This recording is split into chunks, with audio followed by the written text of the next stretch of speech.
ஏன் கலங்கணும் என் ஆயன் இருக்கையிலே, நான் ஏன் கலங்கணும் என் ஆயன் இருக்கையிலே. என் மேய்ப்பர் நீர்தானையா, எனக்கென்றும் குறையே இல்லை.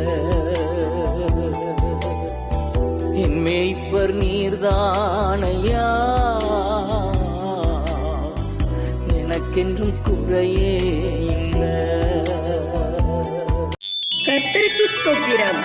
இன்றைய நாளுக்கான பரிசுத்த வேதாகம வசனம், உண்ணவும் உடுக்கவும் நமக்கு உண்டாயிருந்தால் அது போதுமென்றிருக்க கடவோம்.